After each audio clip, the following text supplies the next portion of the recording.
have Jeffrey Rose, a hypnotist. I think one of the most famous, well-known hypnotists in the United States, certainly the most doctor-referred hypnotist in America, soon to potentially be the most doctor-referred hypnotist in the world. And thank you, Jeff, very much for taking the time to do this with me. I know that I've been after you to do this for a while, and you did it. I don't know if you can hear what's going on outside. No. It's a melee. Oh, wow. Okay. Today it's quiet where I am. I don't know if I should open the window. So it's at least 500 people screaming and yelling. Can you hear? Yes, I hear it. Yeah. I do hear it. How many days have you been hearing that? I think it's been like 7 days, but right now it's a little unusual because it's 9 o'clock right here in Colorado, and there's oh yeah, wow. I don't know if I want to go and point the camera out there, but oh yeah, 100 police cars and I don't know, thousands of people. And this all started in the last 5 minutes. Good timing. We start this meeting. Well, right before this started, it was helicopters while I was getting everything set up. And then now it's, Is there a curfew right now? Is there a curfew? There is. There's an 8 o'clock curfew. Okay. And it's 9 o'clock. Yeah. So one of the things, I don't know if you've had this experience, but one of the things that's happening with me is I'm getting drug into, conversations, or I'm dragging myself into them, whatever the case may be. I mean, I guess I don't have to participate, but there are statements being made, and then I get tightened up, and then I engage in these discussions.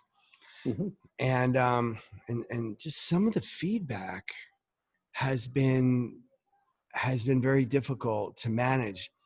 Just this not being willing to admit that there are looters and burners and criminals running around, and it's almost like a sense of denial by a certain group of people that don't even want to acknowledge that it's happening, and they want to diminish it. And the reason they want to diminish it is because they want to really keep the energy of their core issue, which is our core issue. I mean, I think it is a really big problem. Police brutality and racism. This is a tremendous issue that we're trying to solve. And this is getting in the way of that focus. And so what's happening is, rather than be angry at those people, they're just pretending they're not there. Yeah. Which is driving me fucking crazy. Yeah. We should just own it and not dismiss it. And all that's doing is just undermining it for everybody else. We have a right to have these peaceful protests, and they're a good thing. It's very important for democracy. But at the same time, having these looters and kind of just dismissing it, that's okay. They're angry. They're actually just criminals. And they're just exploiting this opportunity to go out there and steal for themselves. And it's undermining the whole cause for everyone else. And it's embarrassing, actually. And they don't want to allow it to undermine it. So they're just kind of brushing it under the carpet. And there's two completely different groups. There are protesters and there are maniacs. They're not the same. Protesters are people who are doing something that they should be doing. They should be communicating that these issues are problematic. And that's just one particular group of people. Yeah. There's something going on in the background. Well, technical difficulty. No, that's all good. I experienced that here where I am upstate.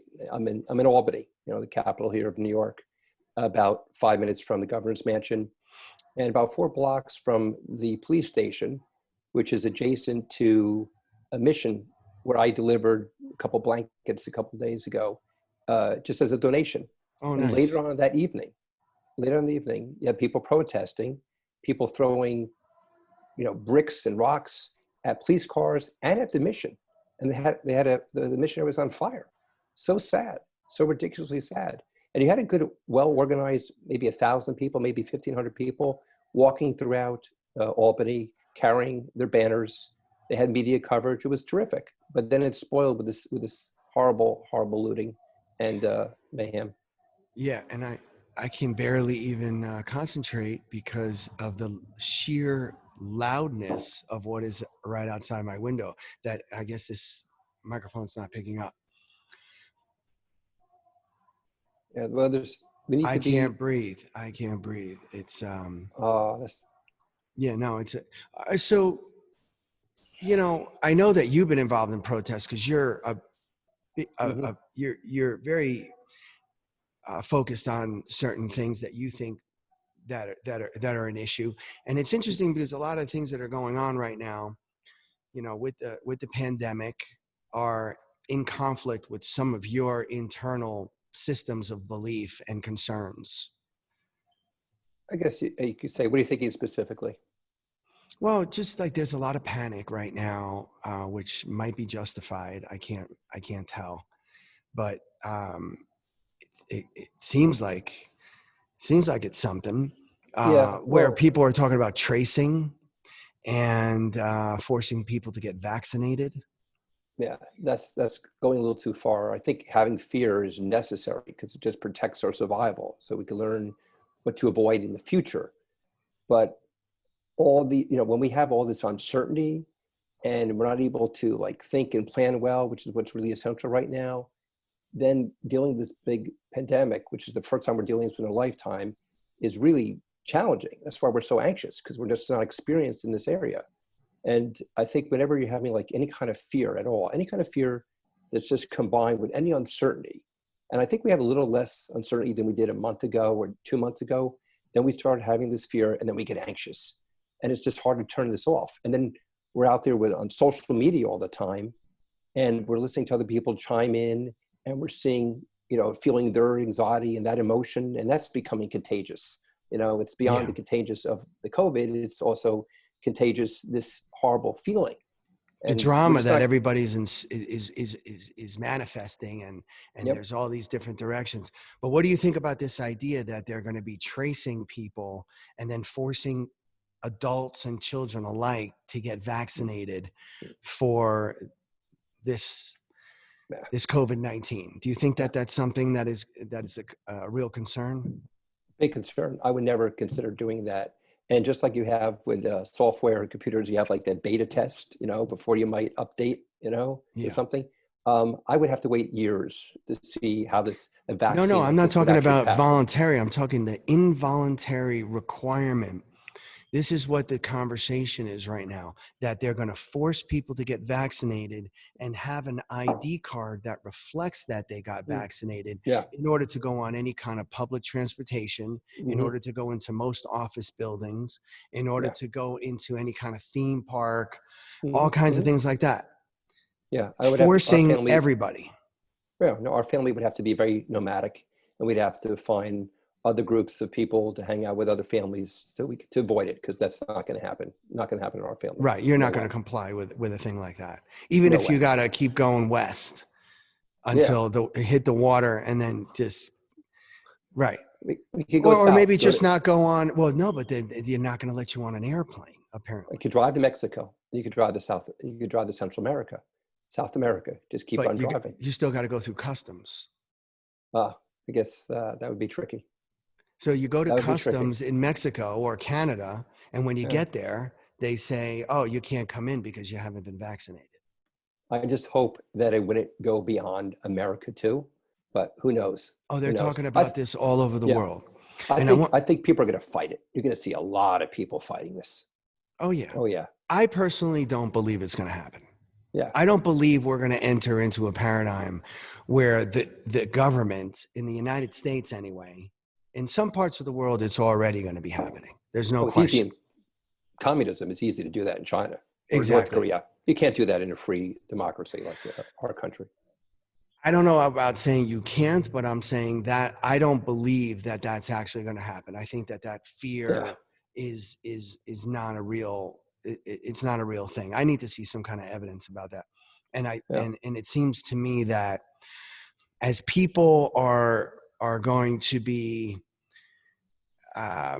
people are going to be able to just they're not going to have to do this. It's just, they're not. But if they did, no one would be able to go to Canada or Mexico or get on a public transportation and all that, or go to school, or, but I don't think that's going to happen. You don't actually think that's going to happen either? No. And I think if we ever got close to that, cooler minds would prevail, and it would be fought. And when it happened, I don't think you'd be able to get enough legislators to sign off on this. I can't imagine it becoming law. No way. No, you can't, right? It's just too much. No. They already have laws not letting kids go to school, though. Yeah, in now. 80% of the country. Yeah.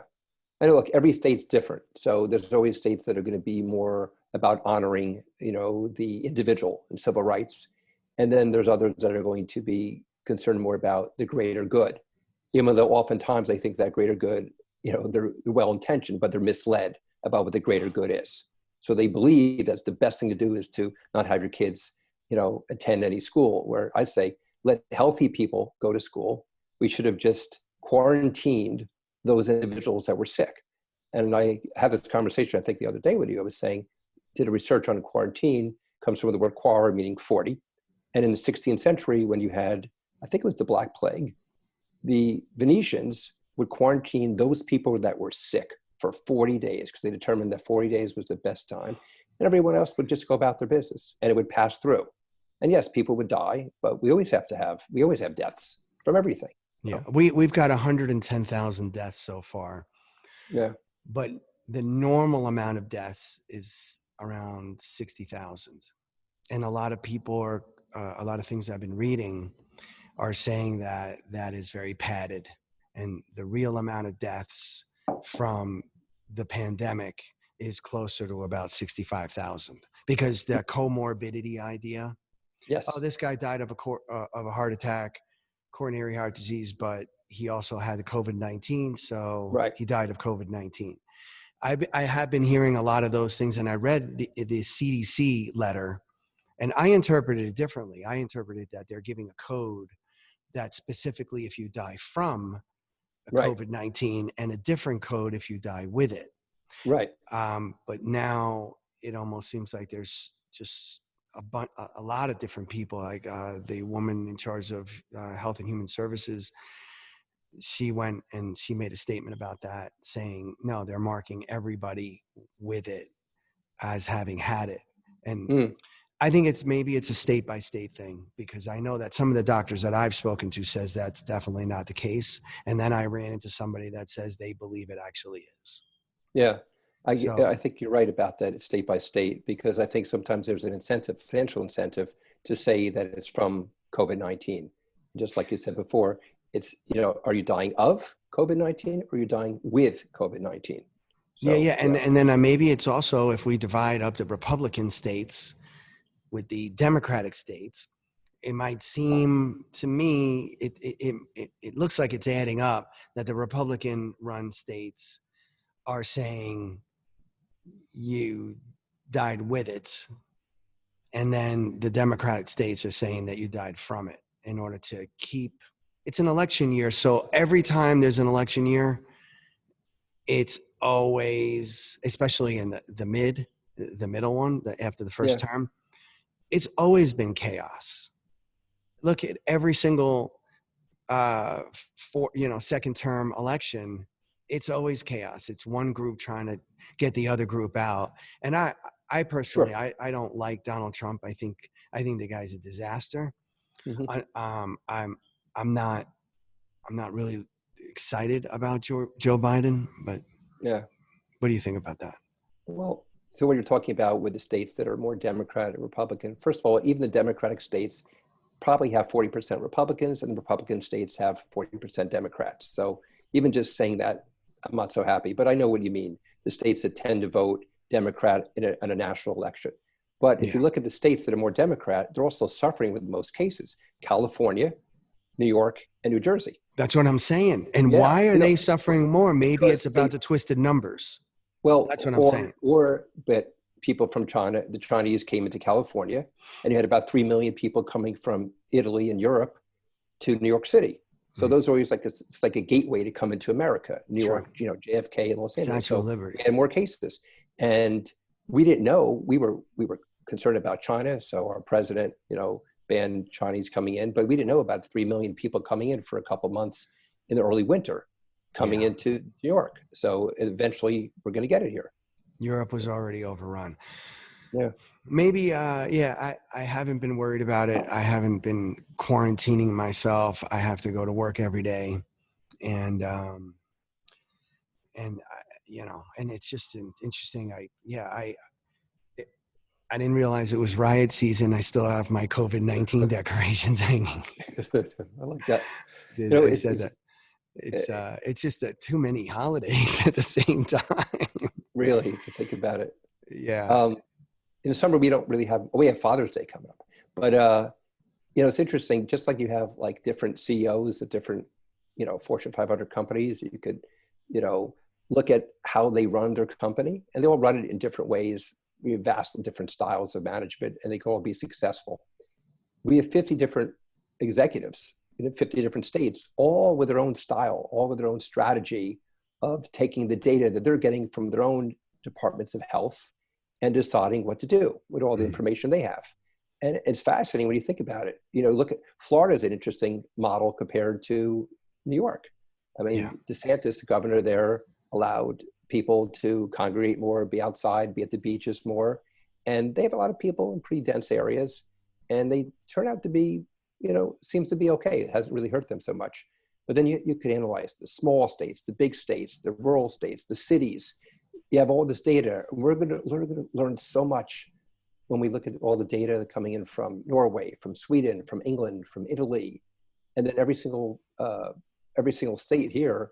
We're going to see what worked, what didn't work, and then we'll learn hopefully for the next time. Yeah, well, the next time, that could be next year. That could be in 8 months from now. It's hard to say. And with all these different things happening layered up on each other, and they're so prescient in the news cycle, I want to ask you, if you're going back to the other problem, I don't know which freaking problem is more interesting. I'm almost completely burnt out of talking about COVID-19. But did you hear about what's going on in France and in Spain? No, but listen, about police killing people with a knee on the neck.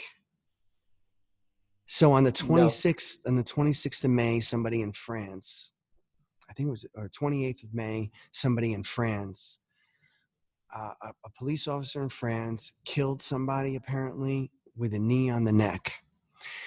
Then yesterday, another police officer killed somebody in Spain, in Madrid, with a knee on the neck, almost like a copycat thing. I have not heard of that till now. No. Oh, no, I just heard recently that they're in London and Paris, they're protesting Floyd. Yeah. And I thought that was interesting. It's getting all over the world. Wow. Yeah. And people do want to vent, but I think that there's a suspicion, which could be very valid, that there's something much larger at play. It's like a global conspiracy. It's not even in your hometown or in your own country. It's like this unification of ideas that are spreading out, and people controlling what's going on, because you got 3 different countries doing the same thing, killing a person with a knee on the throat. And that starts to get you to think about how things are threaded together potentially, and what is actually going on. I saw a video. I don't believe any of it, but I even have to mention it because it was so specific and well done, that it's some kind of Masonic cult that is, that's just threaded throughout the world, like a brotherhood, a fraternity of people in a Masonic cult that spreads out over 20 different countries. You're very knowledgeable about things like NLP, and you you know a thing or two about religion, not as a Sure. religious person, but as what the mental attitudes are to that bind people into these religious um, paradigms and keep them there. I think a common thread is that when there's a lot of uncertainty, we're looking for some certainty. And religions and groups can be very comforting because we're being with people that could make us feel good about what's going on and maybe come up with some answers, even though they're oftentimes conspiracies. And they can't really prove any of this. There's no evidence. But they're talking about, George Soros, and he's some mastermind thing to control the world or some global takeover. What the fuck is that little old man who goes to the office? He doesn't even get there until 11 o'clock in the morning, according to somebody that works with him. Right. What is that dude doing? They pick this guy. I almost think it might be some kind of anti-Semitic thing. They pick this guy as the person to be in control of everything that goes wrong. Well, he's just a dude that lives in upstate New York, right near you. Yeah. And he's just got a house, and he's got like an 8-minute drive to the office. Right. What does this guy have to do with anything? Do you? I don't know. I mean, he's got a foundation, well endowed, and he's given lots of money to lots of great causes. Which I think a lot of people that are critical of him, if they looked at the actual foundation, see where the money was going, would probably say, "Oh, that's good. I like that one too. I like that." You as an investor, you might recall Soros, like 25 years ago or so, 20 years ago, making a lot of money on European currencies, Eastern European currencies. Is that right? I think he broke the British pound at some point. Yeah, I'm just wondering if Russia had anything to do, if Russia is upset with this guy and maybe they want to just foment more anger toward him.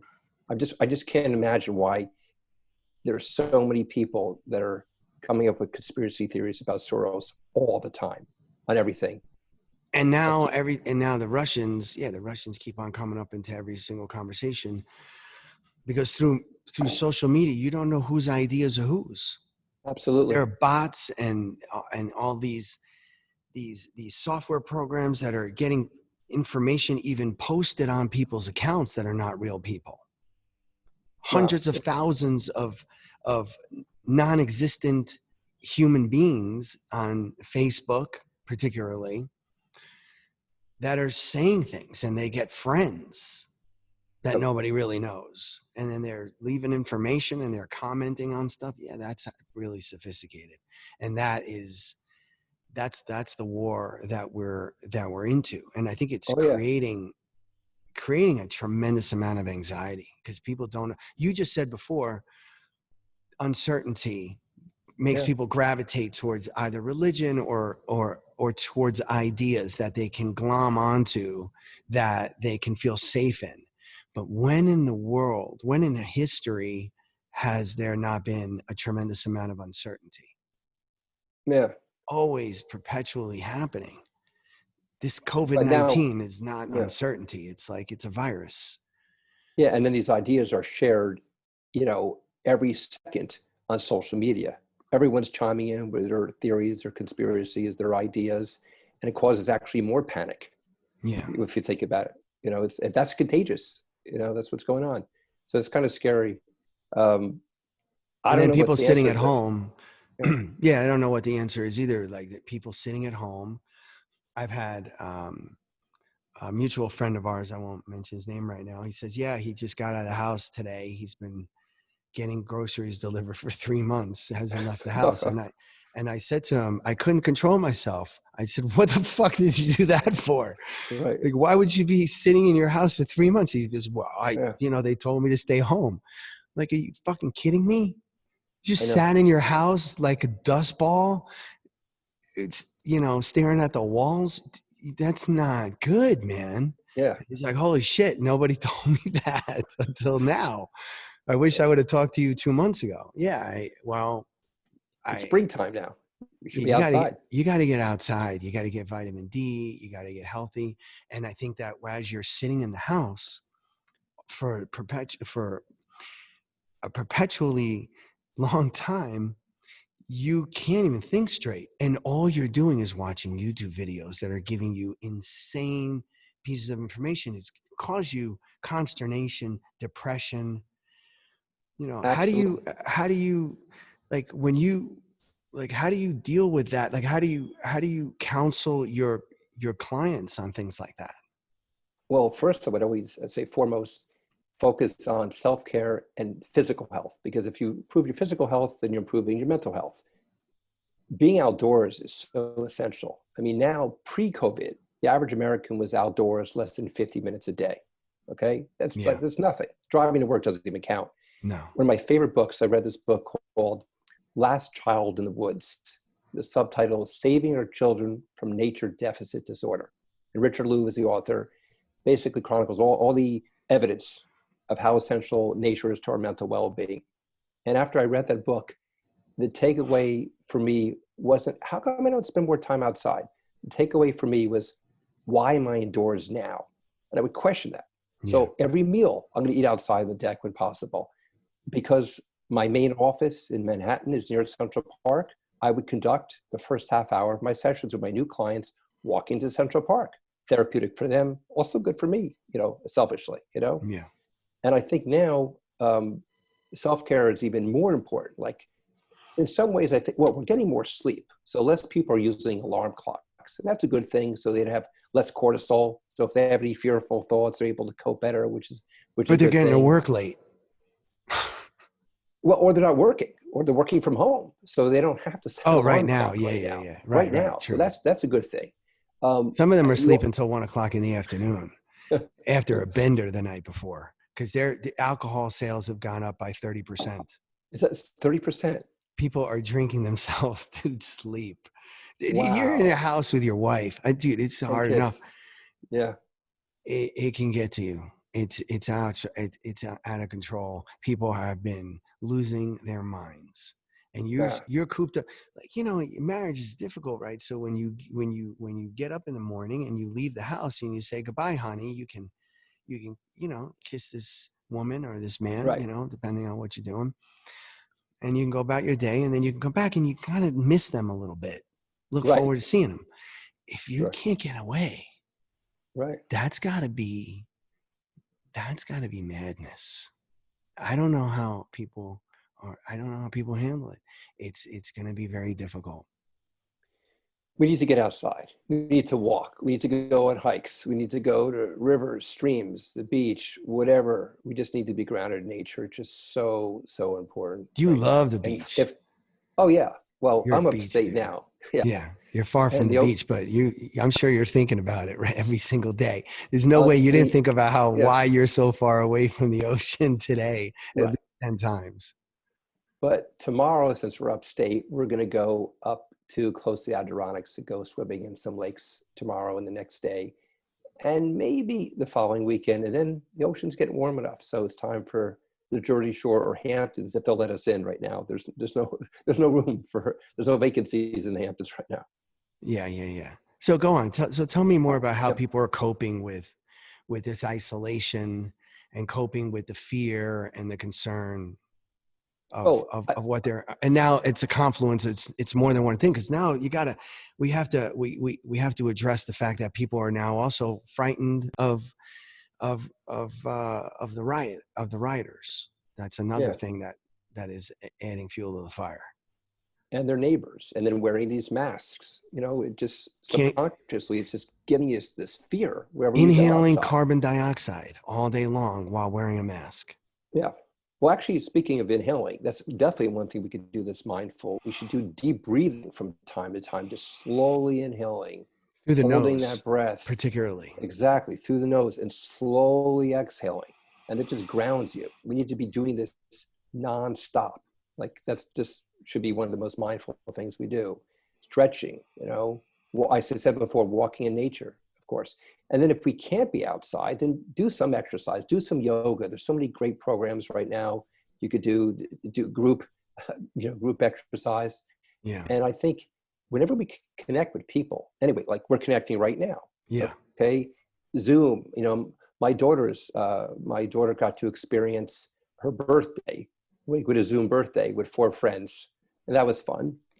We have a mutual friend that does Was in the it though? mornings his, Was that fun? I mean, really? what's that? Hmm? Was that fun? I know we Well, did if that they're with one of our laughing, they're friends. laughing. Yeah, Huh? yeah. I know we did that with one of our Oh, friends a oh, couple months ago. that's right. We Yeah, celebrated birthday for one of our friends too. yeah, That was nice. Okay, you're still connecting. You're still, it's better than nothing. And yeah, then we have our mutual friend, Mike Messer, who does his morning online cooped up concerts for half yeah, an hour. yeah. That's And we, amazing. He's it's he's great. he's like a living angel figure. He's just Oh, pure love and pure joy, and he does it. And um I haven't been able to catch it. That I caught it the first day, and then I've only been able to see it like for about 2 minutes sometimes because it's right in the middle of the hectic time of the day for me. hmm. And then but I watch and I smile, and I just 2 minutes of Mike Messer in the morning really does a really nice thing. Oh, Cooped Up Concerts. A shout out to Mike Messer. He's got a thing on Facebook, and he just every single day. I think it's at Mike Messer is it Music, 10 a.m. 10:30, and it's for half an hour. 10:30 to 11, and he plays songs and he gets people jumping around Yeah, and moving their blood, and it's it's a beautiful thing for 30 yeah. minutes. If you got No, the 30 minutes, tune into that. and it's for kids, but I'm enjoying it, because Yeah, it's just entertaining. It's fun. I also like the idea of the structure. So like at 10:30, okay, that's Mike Messer music time. Okay. And then since we're homeschooling, we're going to do homeschooling afterwards. And I think for us, like we should actually schedule exercise. So it shows some structure and productivity to the day so we don't feel so helpless, because we're not showing up at work, from 9 to 5 or 9 to 6, whatever we would do. So I think if you want to plan your days like they matter, you know. mhm. I've been doing remote sessions, hypnotherapy with my clients in this format, or FaceTime or so, Yeah, and I'll shave on that day, and I'll put yeah, a nice dress shirt on. Okay, sure. it's like I'm going to work, and it's given them the respect that they're seeing a professional right now who could be dressed like this right now, and I could dress like this with clients I've already worked with before. But that first time out, I want to give them the feeling that we're like working together. They're coming into a professional office setting, Sure. So it works. That works for me too. Yeah, no, it's good. And I'll tell you right now, for the last few years, human beings have not been talking on the phone, just texting. And over the last 2, 3 months, people Yeah, that wouldn't talk to me on the phone because they just want to text, and yeah. that's all they want to do. They forgot how to talk on the phone, are demanding video calls. Oh yeah, It's almost like a telephone call is not enough, especially for people that have families and maybe they're seeing somebody who's elderly and they're just completely afraid of going outside. Oh, they're like, hey, can we let's jump on a Zoom call. I'm like, all yeah. right, I might do that and then post it on YouTube. And same thing with like Facebook likes. Sometimes people think, well, liking something that someone just posted, that's enough. Like if there's a death in the family, you should, okay, like it, but then call that person up and say, oh, so sorry, I just heard, be real, Yeah, like yeah, still that's a connect with a shame. friend, just having the likes, this is silly. It's It's a nothing. little bit, well, it's something, but it's not. I mean, if I were to post that somebody important to me died and I got two people that liked it, Yeah. I mean, it's a little peculiar anyway. Like so and so Yeah. died, and then they like it. Right. I think there needs to be another face probably. But if you don't Right. get that much action off of it, it might make you feel bad. So it's yeah, it's a little risky. But I think you got to call people, and and I think that this year I got more phone calls wishing me a happy birthday Mm. than any other year. Wow. It's People were nice. calling a lot, and that's because they're just starved to talk to somebody on the Uh, phone. And it's so I there's always a positive to everything. There's three sides to every coin, right? I think this is building resilience. Any adversity we have just makes us stronger.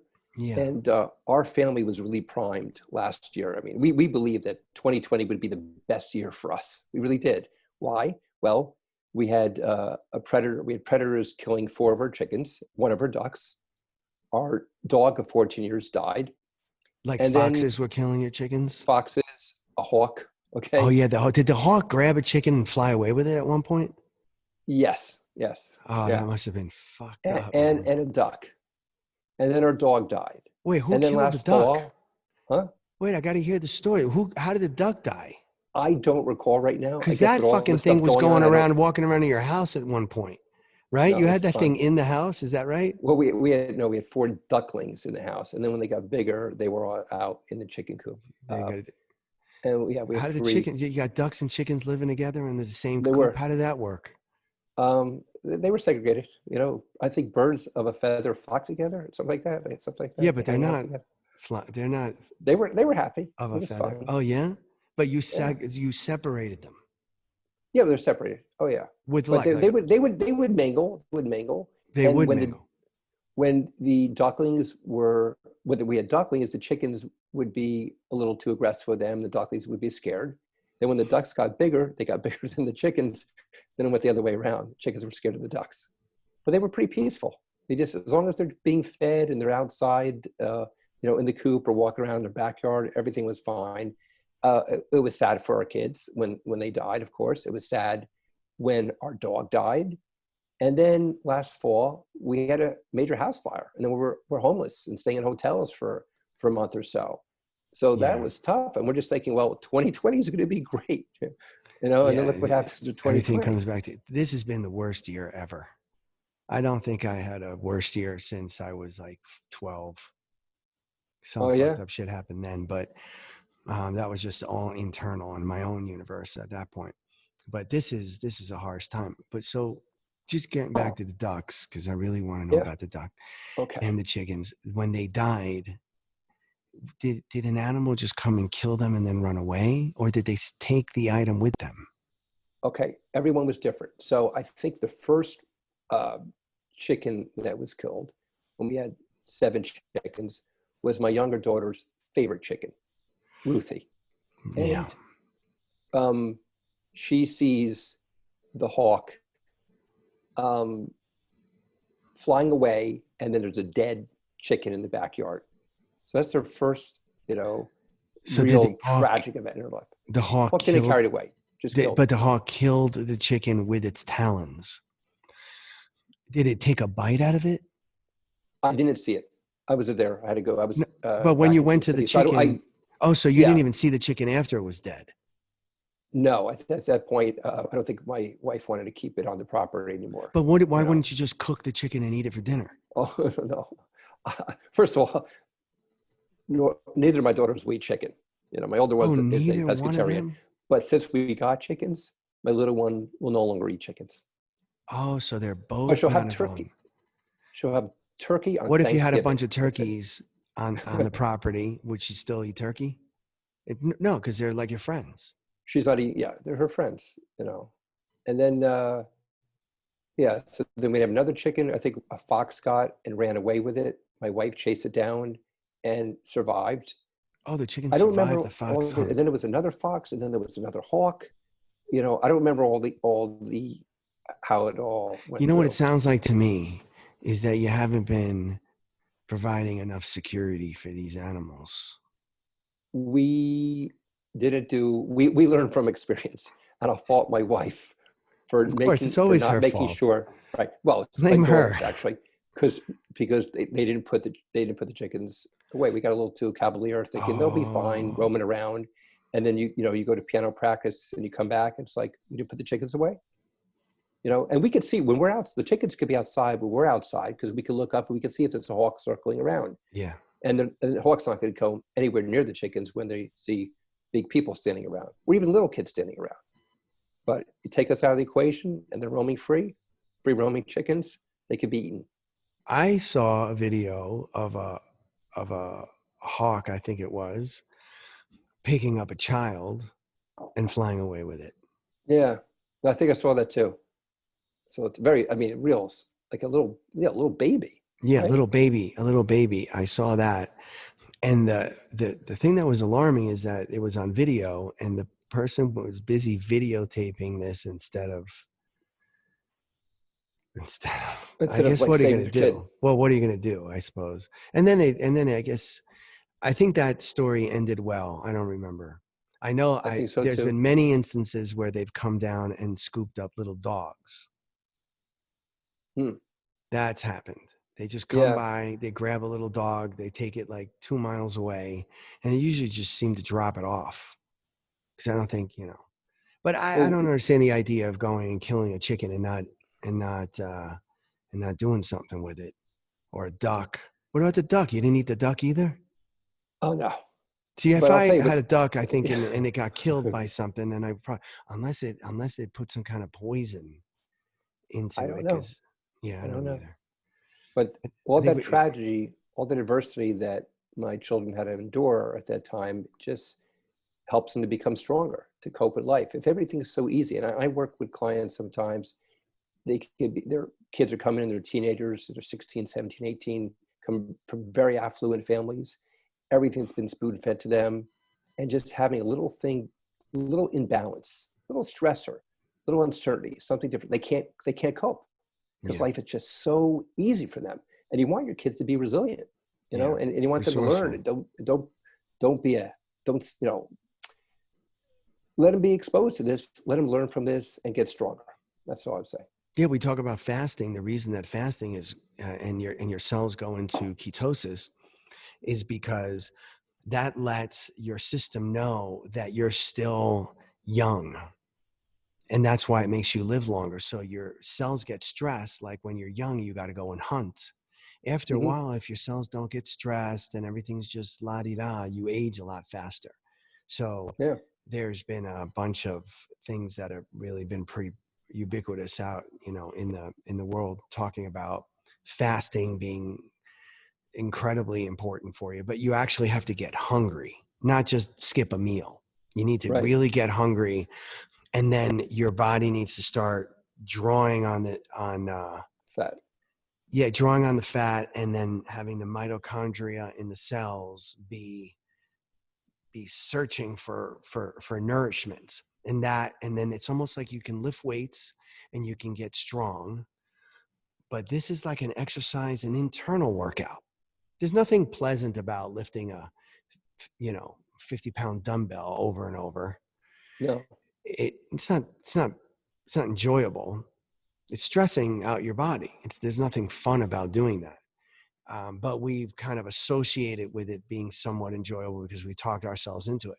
Just like we can talk ourselves into being hungry, and then having your body work out from the inside out. And Yeah. you've talked to me about. I just talked about this on a podcast with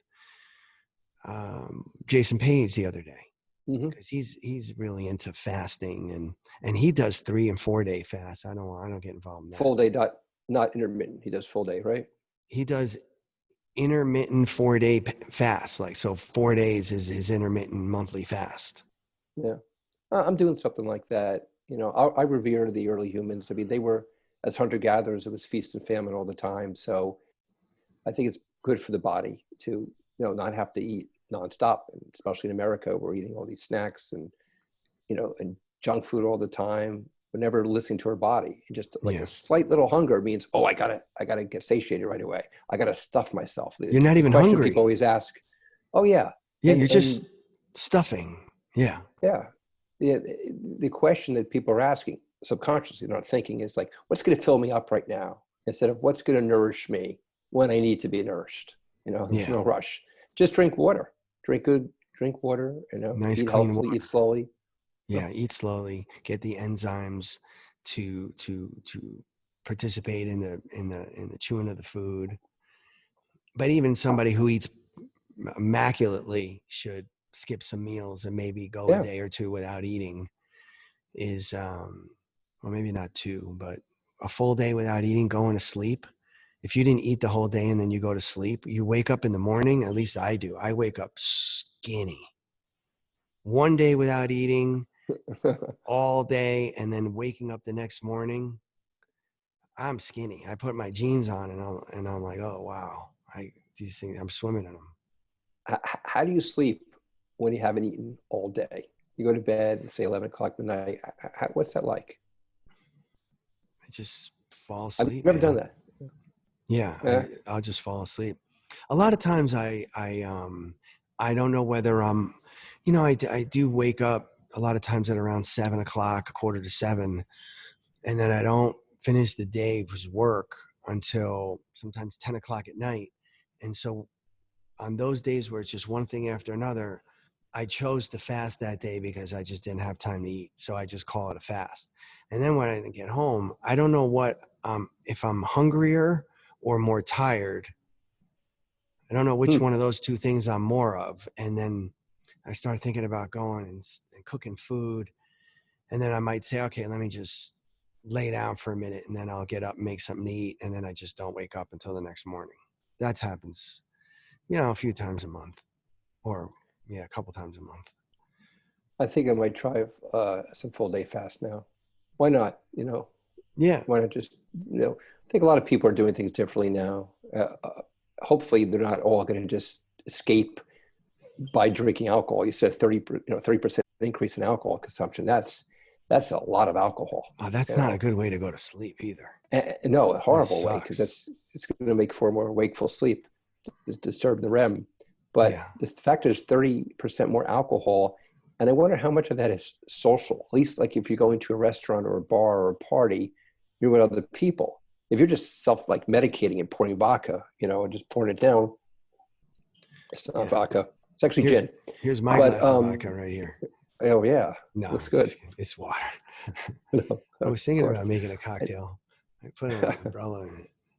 Go on. But I don't know, just like using a drug like that just to escape, that's sad. That's sad. And That's how they're coping. I don't, well, they're not Coping coping, with they're it. escaping. They're escaping. Yeah. Coping is like communicating with other people, getting out, doing well, you can't really do much sports now, but just exercise, get on a bicycle, walk through Yeah. a park. Even if you're, urban jungle, there's still some parks. At least New York City has Central Park, which I have not been in Central Park. Actually, the longest I've been away from New York City was this last 3 months, up until Monday when I came into the city to see some clients. I had not been in the city since I think March 15th. I can Wow. only imagine that Central Park, the ratio of New Yorkers in Central Park to non-New Yorkers has never been higher since probably when Central Park was built. Because you think about it, you go to Central Park, you got so many European and Asian, tourists and tourists from all over America. They're all in Central Park, taking the horse rides and having picnics and walking around the park, or going to like Tavern on the Green or something like that. But now nobody's in New York City except Yeah. New Yorkers, and even New Yorkers are not even in the city. Yeah. But I've heard it's pretty packed. Oh yeah. New York City is pretty packed. I've been speaking to people. I haven't been in New York in I think I want to say it's almost 2 months. I haven't been there in 2 months, I don't March think. 1st, something like that, right? Yeah, March 1st, March 2nd for you. I think something like that. And Yeah, but yeah, there people are out and about and they're getting outdoors and some people are still not going outside. I don't know what the right that's sad. decision is. Well, it's like they're afraid to go outside and get Vitamin D, you want vitamin D, you want clean air. yeah, That's what you got to on have. your palms, I just promise. like you just did that, and on Yes. the bottoms of your feet. Yeah. And there's one other thing I want to mention about the having your body go into ketosis and in having during fasting when you're really hungry. Mm-hmm. It's good to go for a run. Now, there's a difference between going for a run and a jog. Run is like a half a mile fast Real fast. sprint. And when you're really hungry and you do that, what's happening is you're using so much of that fuel and you're burning pure fat that half a mile fast run, you got to really run fast or as fast as you can, not faster than you can. while you're hungry, you get like some exponential amount of benefit from that half a mile run because you're in that particular state. And a lot of people feel like they can't exercise when they're hungry. And that's actually one of the most incredible times to exercise when you're hungry. And a friend of mine in high school, I'm not going to mention his name right now because, but he actually, and this is all the way going back to high school, we'd go to the gym and I'd say, well, let's eat. And he says, no, you don't eat before you go to the gym. That's almost common knowledge. But I think a lot of it has to do with, no, work out when you're hungry and then you just like get shredded. And then eat that protein within an hour of working out. It's a good thing for your muscle development. No, actually, I mean, there's all kinds of schools That's what of I've thought. heard. Yeah. My idea, and I don't, there's probably somebody else out there that thinks so too, is you do not eat anything at all for an hour and a half after working out. Because during that time, you can drink water. And this is something that I've been doing, because during that time of working out until the time you eat is when you have the human growth hormone production at its most maximum happening in your body. So you want to work out and not eat. As soon as you eat, the production of HGH stops. So you want to elongate that curve. Okay. So I'm thinking back to early humans, the hunting and gathering, they'd have to go for long periods of time not eating, and the whole tribe would get together. They'd be running after those animals. They'd kill the animal. And now by the time they finish, cutting the animal up and, putting the fire together, maybe an hour and a half's gone by, and now you're eating. Exactly. Okay? That's the natural way. And that's how they stay strong, by not eating right away. It's a good idea. I think there's hundreds of ways to put together a system. You know more. You're one of the short list of people that I have incredible respect for when it comes to nutrition and things like that. And we both have a background in that area, but you definitely have been incredibly consistent and dedicated unwaveringly to certain policies. Like, the discipline is incredible. You have not eaten sugar, refined sugar. Obviously you eat fruit and things like that. Of course. Since when? Since I was 16. 16 years old, haven't eaten a candy bar. Yep. No ice cream, no soda, no cake, no cookies. When was the last time you had dairy? 18? What was your last slice of pizza? No, I probably tried. 1998, Sag Harbor, Conca d'Oro. I know that. Of course. I'm sure you wake up in the middle of the night sweating and dreaming about it. Well, I've been paleo since 98. Right. So no grains. That was the last holdout because it was really good pizza. I still remember it. And whenever I go through that town, and now I think it's called Sag Harbor Pizza now, I'll be walking with my daughters and I'll say, the last time I had pizza was right over here. Okay. Wow. And that was 3 years after I met mommy. Okay. And when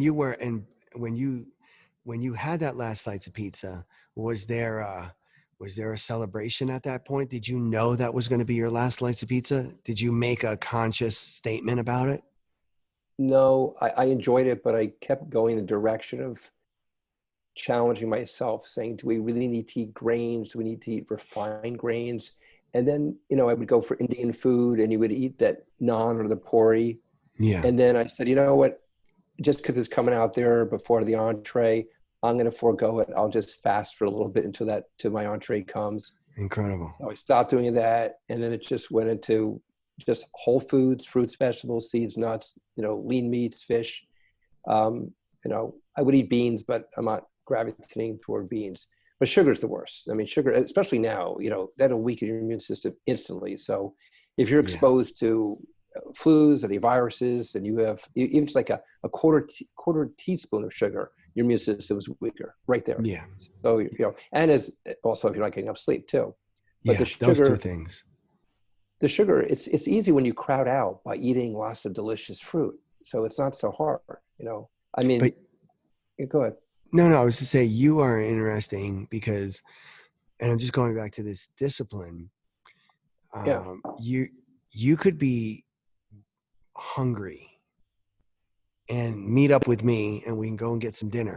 And you could be like, listen, I can't talk. I can't stop. I'm not going to meet you upstairs in your house. You got to meet me, over here because I got to eat. I got to eat, and I got to eat now. And I'll meet you at the restaurant, and they'll bring the bread and all kinds of stuff. And under those circumstances, I mean, I'm not even as hungry as you, and I'm eating everything in sight. Because once I walk into a restaurant environment, I'm, I get ravenous.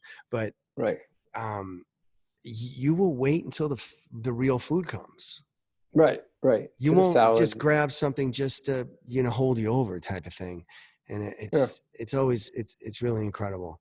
I don't eat a lot of bread, myself. I think that's a real big problem. Bread we both know also. Oh, bread, yeah. But if we wait, then when that entree comes, it tastes even better. Yeah. No, of course. I think food tastes better when you're hungry, right? Oh yeah, absolutely. And it's and then you can also run up an $800 invoice in a restaurant eating only like the really most excellent. What do we went to some Mexican restaurant? What was it called? Cosme on Park Avenue. Remember that one? Something was really good. Yeah, it wasn't quite 800, so good. But it was pretty pricey. But we didn't eat. There was nothing in there that wasn't completely food. Oh yeah, everything. Of course, the dessert, and I had to have the dessert, and you just watched me eat the dessert, or went out and made a phone call or something. Yeah, but it's a no. That's that kind of thing. That kind of thing is because most restaurants it's just bread and pasta. You can't get good food in a restaurant. It's all horseshit. And I think when you think of Mexican food, you're thinking of the same combinations of like white flour, cheese, and beans, not and the rice. super high level Michelin rated Mexican food is a whole nother thing. Oh yeah, I think they were making the tortillas out of cucumber or something. It was just nonstop. Yeah, like it was gastro phenomenon. And clean. It was just like clean food. Yeah, and you could keep eating more. You're not getting stuffed. That's how you spend $800 in a restaurant with two guys. I don't think we had a drink. You just go in there and it's so good, and it doesn't fill you up because it's so clean, and then they can run up a nice tab, and Mm-hmm. But yeah, I miss that. Don't you miss going to restaurants? And I mean, you've got some restaurants, but just to be connected and sit across the table from somebody else and just order food and banter with the waitresses and waiters, and that's going to come soon. I think we can start doing that outdoors now. Some places. Yeah, there are places with outdoor spaces, and they're packed already. They're completely packed. I mean, like sardines outside, but you can't go inside. But you can be really crowded outside.